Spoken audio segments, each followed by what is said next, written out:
tú eres débil y necesitas de fortaleza mayor. Mas ahí viene la pregunta, ¿por qué sufrimos? Infelizmente muchos buscan esta respuesta en lugares equivocados. Pero hoy queremos abrir la Biblia, la palabra de Dios, porque aquí encontramos respuestas para nuestro dolor y nuestro sufrimiento. Bienvenido. Está comenzando Biblia Fácil y estamos aquí listos, como siempre, con Biblia en mano, para hablar hoy sobre ese tema tan sensible y delicado. Probablemente alguien está viendo este programa desde un hospital, alguien está con tratamiento en casa, hay personas que tienen familiares sufriendo, alguien ha recibido una noticia de tragedia. Hoy queremos encontrar esperanza en la palabra de Dios. Para ello, vamos a abrir nuestro corazón para luego abrir la palabra de Dios y encontrar respuestas. Oramos. Querido Dios, hoy vamos a hablar sobre un tema tan delicado. Y gracias porque tú entiendes nuestro dolor, porque un día, cuando Jesucristo estuvo aquí en la tierra, pasó por dolor, por sufrimiento.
Por traición, por el mayor dolor que cualquier ser humano puede pasar.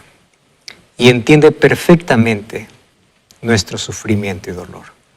Queremos encontrar respuestas en tu palabra y esperanza para un corazón herido. Que tu Santo Espíritu pueda entrar a nuestro corazón, iluminar nuestra vida, sanar nuestras heridas, darnos consuelo, abrazarnos con tus promesas y llenarnos de esperanza. En el nombre de Jesús. Amén. Queridos, hablar acerca del sufrimiento, no hay manera de poder separarlo del mayor conflicto en el cual estamos viviendo. Por eso nuestro tema de hoy es el sufrimiento y el mayor conflicto. Cada vez que nosotros sufrimos, siempre nace una pregunta en nuestra mente. La pregunta más obvia es, ¿por qué? O, ¿por qué a mí? O la otra pregunta es, ¿qué hice de malo? Porque los seres humanos hemos aprendido a relacionar cualquier sufrimiento en la vida con nuestras acciones. Probablemente eso lo aprendimos desde niños. Algunos padres dicen, no te portes así porque Dios te va a castigar.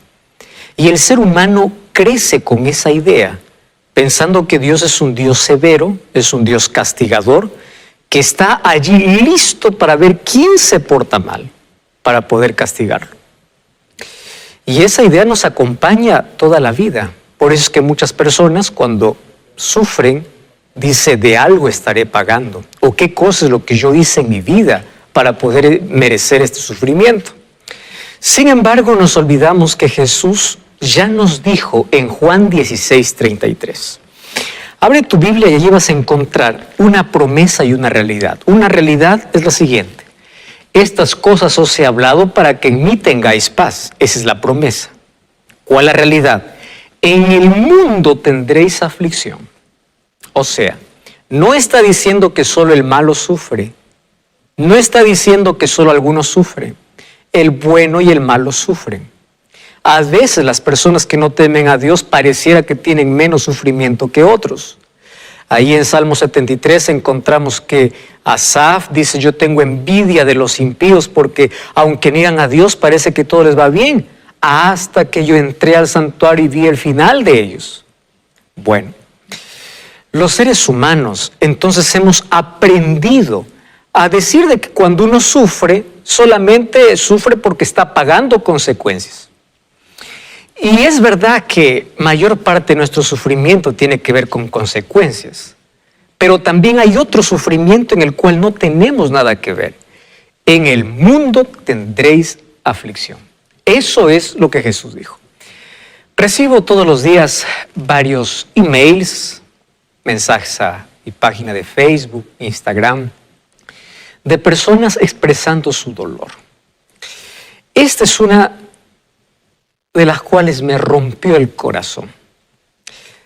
Hola, pastor, yo he borrado su nombre para poder reservar la identidad de la persona. Le escribo porque acabo de ver un mensaje que por casualidad encontré mientras navegaba en YouTube. Me cuesta creer en todo lo que dice, pero al mismo tiempo encendió una pequeña llama que creía que ya estaba apagada en mi corazón. Yo siempre crecí creyendo en Dios. Conozco las historias de la Biblia, siempre creí que Dios es bueno, pero un día Él me abandonó, Él me dejó caer y yo dejé de creer. Y allí comienza su historia. Dice, para resumir mi historia, cuando yo tenía 6 años asesinaron a mi padre, un hombre bueno, cristiano, me amaba. Un día salió de casa, no más volvió. Unos delincuentes llevaron a mi padre para quitarle todo lo que estaba trayendo a casa. No sé si resistió, pero lo asesinaron. Nos enteramos por la noticia. Y allí dice, yo no era consciente de lo que sucedía, mas me di cuenta al sentir su ausencia. Y allí comienza a cuestionar, ¿dónde estaba Dios cuando estaban matando a mi padre? Luego a los 14 años cuenta que ella fue violada. ¿Dónde estaba Dios cuando sucedió eso? Pasa días enteros llorando hasta que un día dijo, ¿realmente Dios existe? Porque si Él existe, ¿por qué no hizo nada? Yo prefiero pensar de que Él no existe a pensar que existe, y me abandonó. Y es verdad que cuando llegamos a esos misterios de la vida, muchas personas piensan de que Dios los abandonó. Esta semana recibí otro mensaje de una persona de aquí de Sudamérica, diciendo, pastor, por esta situación del coronavirus, perdí a mi hijo, perdí a mi padre, perdí a mi suegro, ahora yo estoy contagiado de coronavirus, estoy sin empleo. ¿Dónde está Dios? Y yo no sé cuál es tu drama, cuál es tu historia, pero todos pasamos por momentos terribles en la vida, por momentos inexplicables. ¿Por qué sufrimos? Siempre será la incógnita. ¿Por qué? ¿Por qué?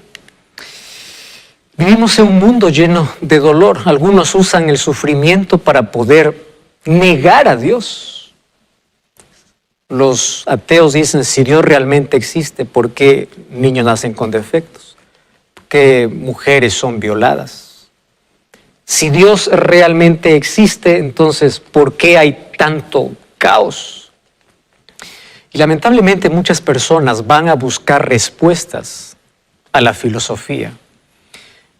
Y hay algunos filósofos ateos. Por ejemplo, en el siglo IV a.C., Epicurio ya comenzó a cuestionar el poder y el amor de Dios.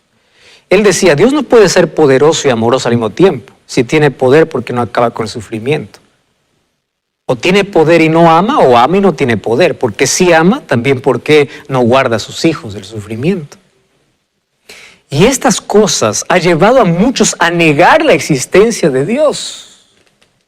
¿Y cuál es la respuesta que la Biblia presenta? Cuando hablamos acerca de dolor, estamos hablando que es la realidad de todos. Algunos tienen un dolor físico, otros un sufrimiento emocional. Algunos intentan huir del dolor, escapar del dolor y se colocan mayor dolor. Algunos para anestesiar su dolor van a la droga, van al alcohol, van al placer y en lugar de solucionar un problema, colocan otro problema. Ahora, fíjate que muchos incluso han intentado disfrazar su dolor. Se colocan una máscara de fortaleza, de sonrisa, de carcajada, pero nadie sabe que en su corazón está destruido. Hay una cosa que es realidad. El sufrimiento es para todos. El creyente y el ateo. El incrédulo y el creyente van a sufrir. El pobre y el rico se encuentran en el dolor. El niño y el anciano. Todos. No hay credo que lo pueda detener, no hay riqueza que pueda detener una tragedia o pueda detener el dolor. Eso es una realidad. ¿Y cuándo comenzó todo eso? Nosotros ya vimos en el programa anterior que hubo un ser celestial que comenzó manchando su corazón y contaminando muchos ángeles. Él es Lucifer, que hoy es el adversario, es Satanás. Pero cuando el mal comenzó en el cielo, luego se trasladó a la tierra cuando Adán y Eva, nuestros primeros padres, o la creación de Dios, ellos aceptaron la filosofía del enemigo. Y cuando ellos desobedecieron la palabra de Dios, se rompió la armonía en el universo, se rompió la felicidad que teníamos. Las hojas comenzaron a marchitarse, los animales comenzaron a enfurecerse. El ser humano comenzó a cambiar su carácter, la imagen pura de Dios empezó a degenerarse. Y entonces comenzó el sufrimiento, comenzó la muerte. Y la primera muerte del mundo comenzó cuando un cordero murió para cubrir la desnudez de Adán y Eva. Entonces el ser humano, en la medida que el tiempo pasó, se fue alejando de Dios. Y cuando se fue alejando de Dios, ¿qué cosa sucedió con el ser humano? Se fue degenerando, se hizo más violento. Y el ser humano, lejos de Dios, empezó a hacer crecer su dolor. Porque sin Dios el ser humano es vacío y hace todo lo malo. Y en lugar de aliviar su dolor, acrecenta, hace que el dolor pueda crecer. Mira lo que dice el libro de Job, capítulo 14, versículo 1. Lea allí en tu Biblia, Job, capítulo 14, versículo 1. Qué realidad tremenda la que aquí nos dice Job acerca de todos los seres humanos. El hombre nacido de mujer es corto de días, hastiado de sinsabores. Dos líneas suficientes para describir cómo es la vida en el pecado, desde que el pecado entró. El ser humano, el hombre nacido de mujer, corto de días y hastiado de sinsabores. Un poeta dijo cierta vez, he contado que en mi vida apenas he tenido 11 días felices y yo no sé si se completará la docena. Nosotros tenemos momentos de felicidad,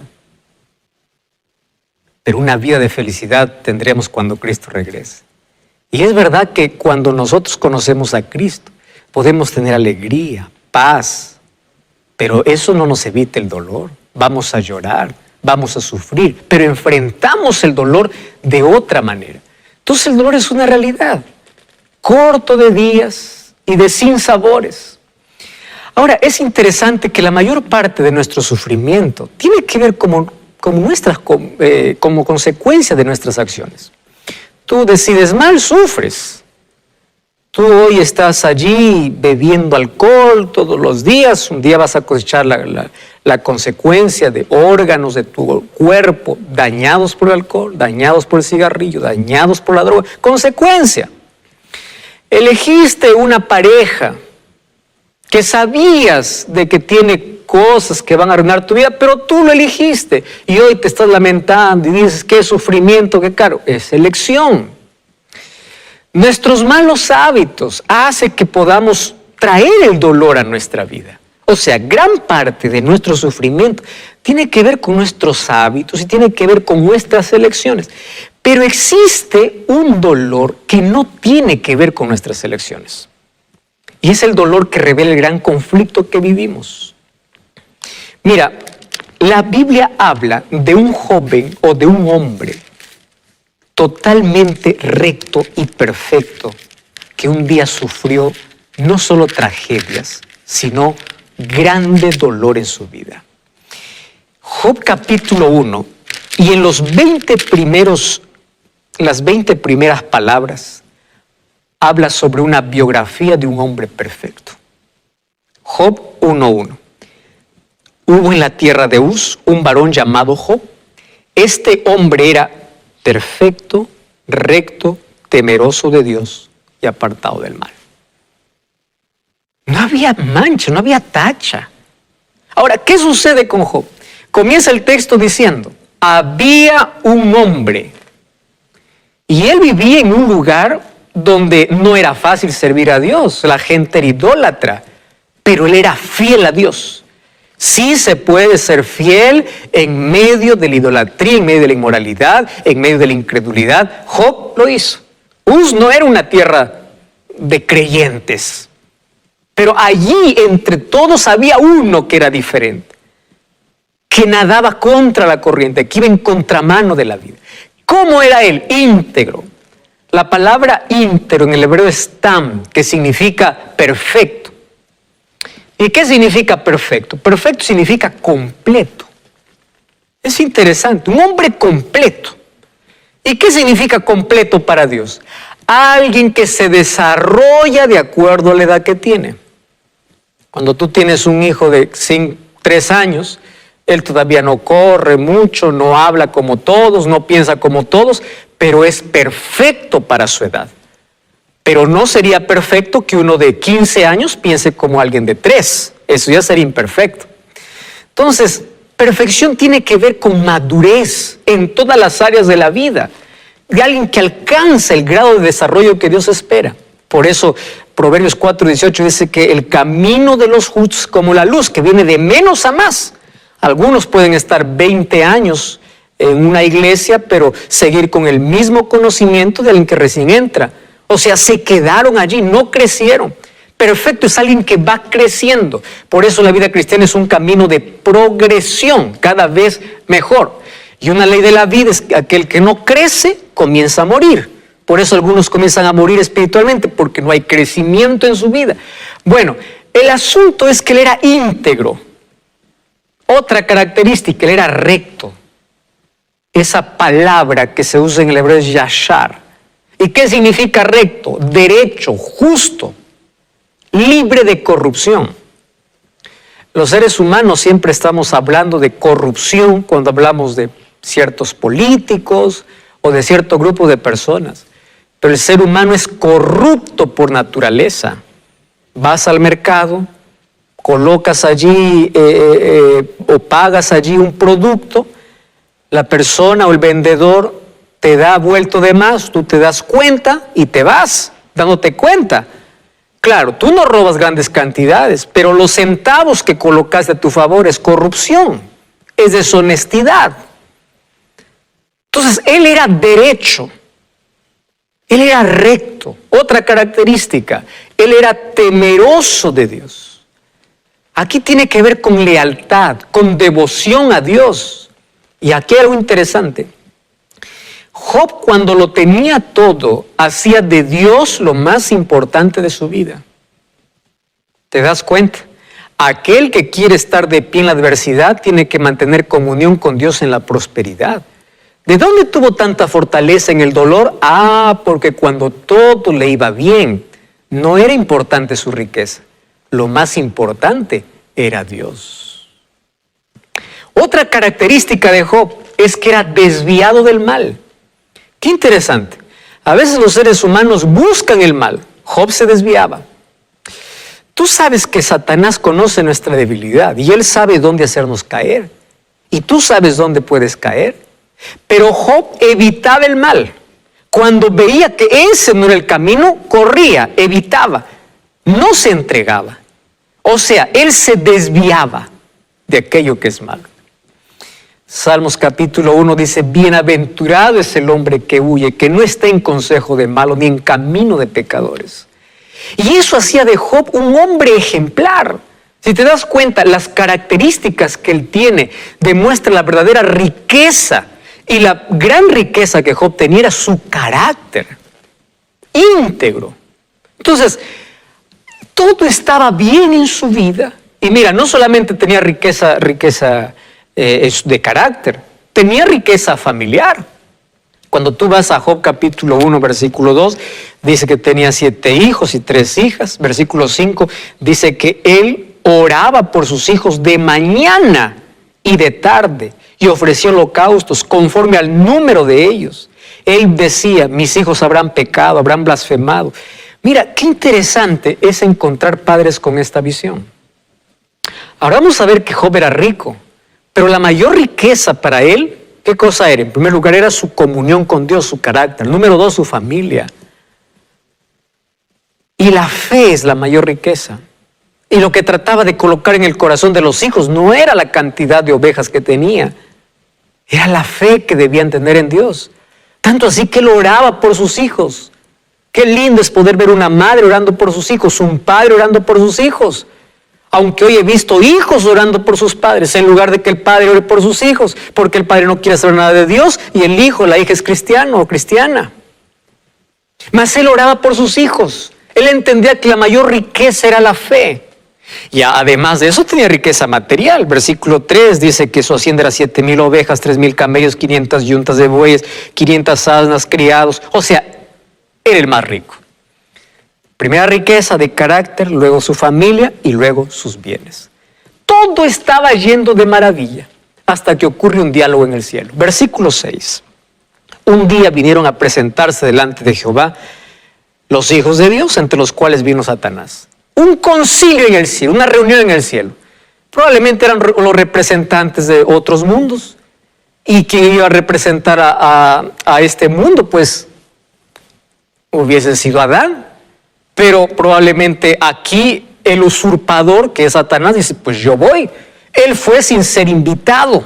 El asunto es que él apareció. No, la Biblia no habla sobre detalles de esta reunión, pero dice que apareció.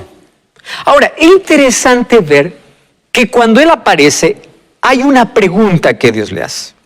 Y le dice, ¿de dónde vienes? Versículo 7. Y él respondió, de rodear la tierra y de andar por ella. ¿Tú sabes que esta respuesta es una respuesta atrevida? Te voy a explicar por qué. Porque la respuesta que Satanás da a Dios era la respuesta que los reyes daban cuando conquistaban un territorio. En otras palabras está diciendo, yo conquisté el mundo. ¿De dónde vienes? Viendo mi propiedad. Todo lo que está allá me pertenece. Yo domino en la tierra. Eso le está diciendo a Dios. Entonces Dios mira a Job y le dice, o Dios mira a Satanás y le dice, no, tú no dominas todo.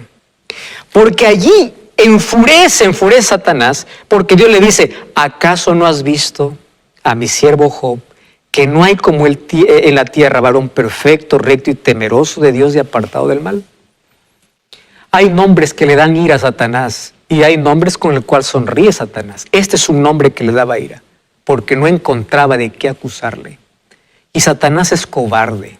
Como no tiene tacha Job, lo que hace Satanás es acusar sus intenciones. Y Satanás le dice, ¿acaso teme Job a Dios de balde? Dios sabía que Job le temía porque realmente lo amaba. Sin embargo, hay preguntas que no se pueden responder con palabras. Y aquí viene la incógnita. ¿Por qué no se puede comprender o entender con palabras? Si Dios hubiese dicho a Job, ¿de dónde sacas eso? Pues ahí hubiese dicho, hay que comprobarlo. Porque no hay manera de poder comprobar las intenciones a menos que se revelen las intenciones. Y allí Dios permite que Job sea probado para revelar ante el universo y todos los otros seres que la relación que Dios tiene con sus hijos es una relación de amor. No una relación por compromiso, no una relación pagada. Aquí Satanás una vez más quiere crear duda en el corazón de todos los seres, haciendo esa pregunta. ¿Y por qué Dios permite? Para que no quede duda en la mente de alguien el carácter de Dios. Eso nunca supo Job. Pero él fue fiel a Dios y fue fiel allí en todo momento. Y él fue fuerte. Y es interesante que Job perdió todo. Perdió sus 10 hijos en un día. Perdió toda su riqueza en un día. Perdió todo. Perder un hijo causa dolor. Imagínate perder 10. Perdió toda su riqueza. Perdió todo. Se quedó sin nada. Y mira lo que dice Job capítulo 1, versículo 20. 1:20. Job se levantó y rasgó su manto y rasuró su cabeza, se postró en tierra y adoró. Y dijo: desnudo salí del vientre de mi madre y desnudo volveré. Jehová dio, Jehová quitó, sea el nombre de Jehová bendito. En lugar de dejar a Dios, comenzó a adorar a Dios en medio del dolor. La pregunta es: ¿de dónde tenía tanta fortaleza Job? Es que él era fiel en la prosperidad, también será fiel en la adversidad. Y Job adoraba a Dios mientras otros hubiesen maldecido. Después de perder todo, él continuaba bendiciendo y adorando a Dios. ¿De dónde sacó fortaleza? Ahí entra lo que dice Filipenses 4:13. Todo lo puedo en Cristo que me fortalece. Algunos dicen: todo lo puedo en Cristo que me fortalece, va a comprar un carro. Todo lo puedo. No. Todo lo puedo en Cristo que me fortalece. Es en el dolor recibo fortaleza de Dios. Yo continúo confiando en Dios, aunque Dios permanezca en silencio, porque Él me fortalece. A veces Dios no va a quitar el cáncer, a veces Dios no va a quitar la tragedia, pero Él va a dar fortaleza en medio del dolor para poder soportar, para poder avanzar, para poder ser fiel. Eso significa todo lo puedo en Cristo que me fortalece. Y eso es lo que ocurrió con Job. Pero aquí este capítulo me muestra que hay un sufrimiento sin causa. Y es el sufrimiento provocado por Satanás. ¿Ahora estás entendiendo? Tragedias, pandemias, tornados, maremotos, accidentes, enfermedades provocados por Satanás. ¿Para qué? Para que el ser humano dé la espalda a Dios. Para que el ser humano vaya a decir que Dios es el culpable. Y eso revela que estamos viviendo un gran conflicto en este mundo. Tenemos muchos otros detalles acerca de este conflicto, pero allí quédate conectado, allí viendo este programa, no cambies el canal, ya regresamos. Esto es Biblia Fácil.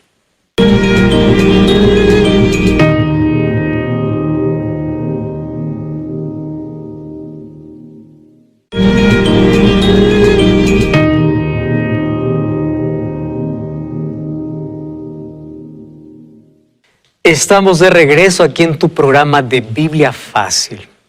Tú ya sabes que nosotros tenemos siempre un regalo para ti y se trata de un curso bíblico para que tú puedas comprender mucho mejor el plan que Dios tiene para tu vida.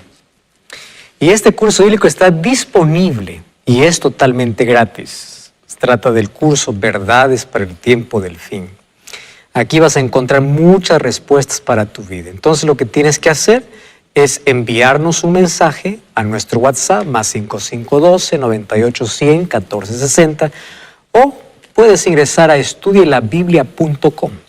Allí en ese sitio web vas a encontrar cómo poder solicitar el curso. Además puedes encontrar allí la manera como tú puedes tenerlo, ya sea digital o también en físico. Muy bien, estamos hablando acerca de por qué el sufrimiento. Y ya vimos aquí algunas razones por las cuales sufrimos, consecuencias de nuestras elecciones, más el sufrimiento ingresó al mundo desde que el pecado entró. Y tenemos un enemigo que le gusta causar sufrimiento. Tragedias existen todos los días, muerte, dolor. Y hay uno que es culpable de todo, y ese culpable no es Dios. Culpable es Satanás. Él es quien provoca todo eso. Ahora, en la Biblia encontramos personas que fueron fieles a Dios en medio del dolor. Job fue uno de ellos. Pero también encontramos a otro hombre sufridor, pero fiel, Pablo. Tú sabes que Pablo tenía un problema. Nadie conoce exactamente qué problema tenía. Algunos piensan que era un problema en la visión. Desde que Jesús se encontró con el Damasco, quedó un poco ciego, con una visión corta. Y ahí en el libro de Segunda de Corintios, capítulo 12, versículo 7, Pablo se va a suplicar a Dios. Segunda de Corintios, capítulo 12, versículo 7. Y él dice, para que la grandeza de las revelaciones no me exaltasen desmedidamente, me fue dado un aguijón en mi carne, un mensajero de Satanás que me abofeté, para que cuando me enaltezca en sobremanera, respecto a lo cual 3 veces he rogado al Señor que lo quite. Y el Señor me ha dicho, bástate mi gracia porque mi poder se perfecciona en la debilidad. ¿Te das cuenta que a veces Dios dice no, aun cuando se trata de enfermedades? Hay cosas que Dios permite en la vida porque es la única manera de enseñarnos a depender. Dios le dice, mira, si yo te quito ese aguijón, tú vas a depender de tus fuerzas. No vas a confiar en mí. En cambio, si tú tienes ese aguijón, mi poder se va a perfeccionar en tu debilidad. Y es interesante, Pablo entendió, y aunque Dios le dijo no, él siguió siendo fiel. Hay personas hoy que dicen todo lo que tú le dices a Dios y usan el nombre de Dios, en el nombre de Dios yo te sano, yo hago esto, yo hago lo otro. A veces Dios dice no. Y hay que aceptar su soberana voluntad. ¿Tú sabías que Pablo fue injustamente azotado? Hechos capítulo 16 habla que él fue azotado, hicieron sangrar las espaldas y lo colocaron en la cárcel. Mientras sus espaldas estaban sangrando, en la cárcel él estaba cantando. Y todos los presos escuchaban. ¿Cómo es que tenía tanta fortaleza para cantar mientras sus espaldas sangraban? ¿De dónde tenía tanta fortaleza? Todo lo puedo en Cristo que me fortalece. Cuando hablamos acerca de la vida de Pablo, él tuvo una vida difícil. Él lo expresa allí en 2 de Corintios 11, 24. Allí él dice las cosas que él pasó, que fue azotado con varas, apedreado, sufrió naufragio. O sea, el Hijo de Dios sufre. También sufre como los demás. Eso es lo que está diciendo Pablo. Yo también me preocupo, yo también lloro, yo también me enfermo. Ahora, aquí viene lo interesante. ¿Cómo es que él sobrellevaba todo ese dolor? Ahora sí, mira lo que dice el mismo libro, 2 de Corintios, capítulo 4, versículo 16 hasta el versículo 18. Quiero que subrayes en tu Biblia. Dice así, por tanto, dice, no desmayamos. Antes bien, aunque nuestro hombre exterior se va desgastando, si el cuerpo se va desgastando, el interior se va renovando, su vida espiritual se renueva. ¿Cómo? Porque esta leve tribulación momentánea produce en nosotros un cada vez más excelente y eterno peso de gloria. Es así como él enfrentaba, no mirando las cosas que se ven, sino las que no se ven.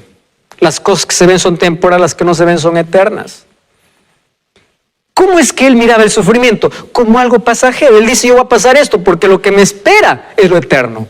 Entonces, cuando venga el dolor, pasará. Cuando vengan días felices, pasará.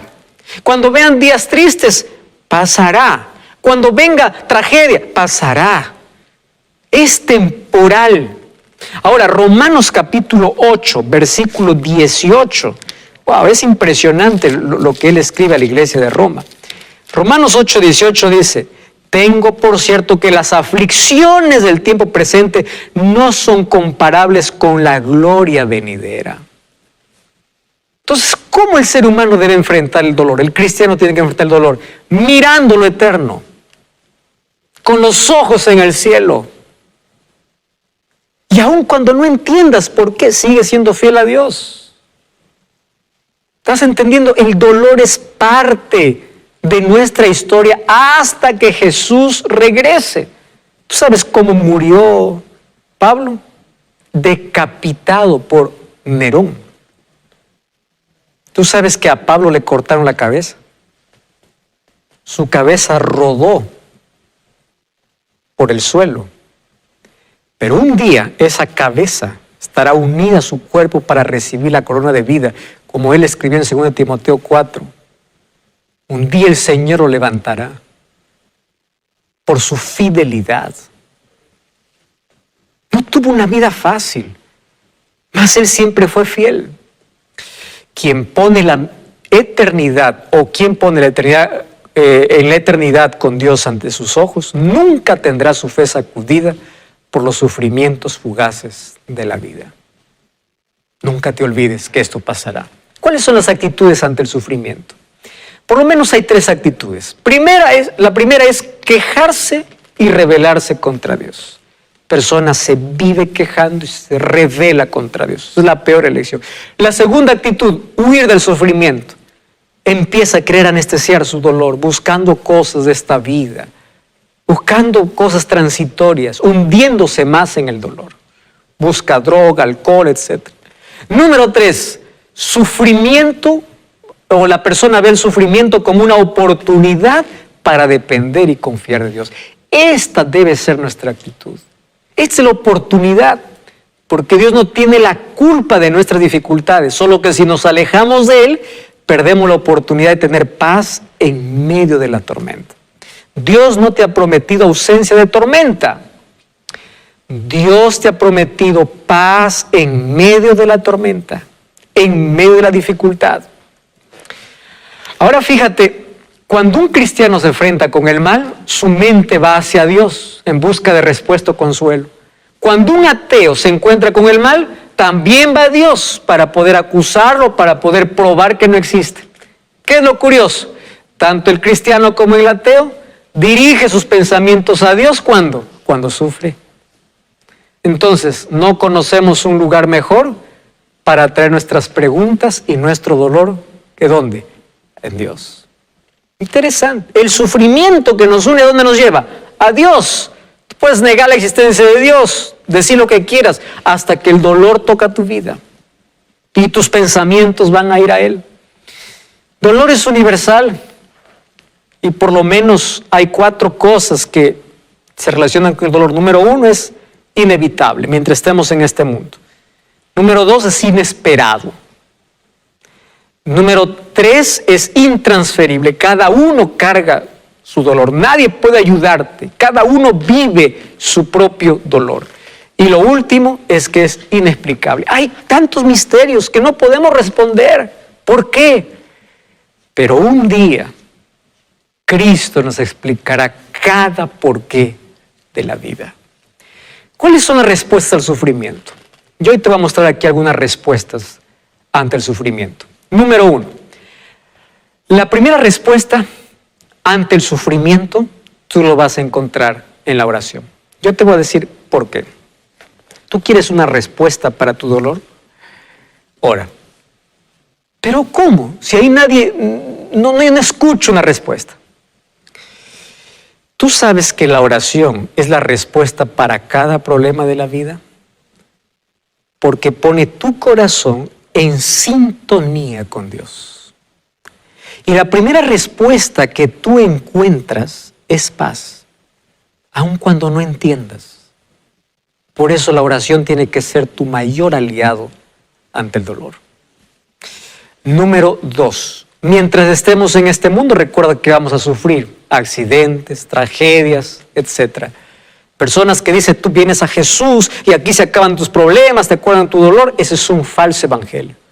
Jesús dice que en este mundo vamos a sufrir. Número 3, no siempre el sufrimiento está relacionado a un pecado. Recuerda que en la historia encontramos a Job sufriendo, José sufriendo, Jesús sufrió. Sufrió traición, fue clavado, Jesús fue negado, Jesús sufrió en el Getsemaní, Jesús sufrió el desprecio, Jesús sufrió el rechazo, Jesús sufrió la soledad. Por eso Él entiende tu problema. Él entiende tu dolor. ¿Jesús se angustió? Sí, se angustió.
angustió. Tienes que ver a Jesús en el Getsemaní.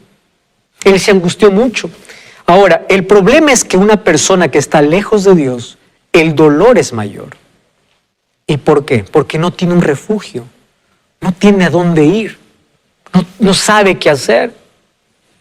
Y ahora yo te quiero mostrar algunas otras respuestas para el sufrimiento. Otra respuesta es que sufrimos por causa de nuestras elecciones equivocadas. Otra es que vivimos en un conflicto. Y estamos en un conflicto en este mundo, entre dos poderes. Otra razón es porque Satanás quiere desfigurar el rostro de Dios para hacerte dudar del amor de Dios y hacerte creer que Dios es culpable. Por eso no culpes a Dios. Satanás se frustra cuando en el sufrimiento, en lugar de culpar a Dios, adoras a Dios. Otra razón es que lo que Satanás mandó para destruirte, Dios lo puede usar para pulirte. Y eso es lo que me gusta. Dios permite cierto dolor en la vida para pulir nuestro carácter. ¿Tú sabes cuándo el oro realmente es oro? Cuando aquel dueño del oro puede mirar su rostro en el oro. El oro se convierte en un espejo tan limpio.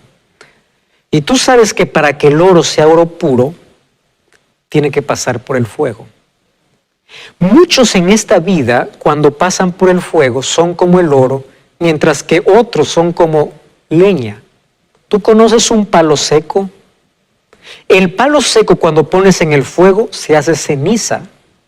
Pero al oro, cuando pones en el fuego, brilla. La pregunta es, cuando pasas por el fuego, ¿eres un palo seco o eres como el oro? Y eso va a depender de tu relación y tu dependencia con Dios. En el dolor uno aprende a depender de Dios. El dolor nos acerca a Dios. Tú sabes que el mismo Job, en el libro de Job capítulo 42, versículo 5, habla que ahora puede conocer mejor a Dios después de su dolor, porque él se sometió a Dios, sometió como un niño. Él aceptó la voluntad de Dios, él fue fiel a Dios. Cuando vas a Job capítulo 42 vas a encontrar recompensa de Job, una doble recompensa en la tierra y una recompensa eterna para el cielo. Fidelidad ante cualquier circunstancia. Y otra razón es que, sabes, mientras estemos aquí en la tierra, el dolor cumple un papel didáctico.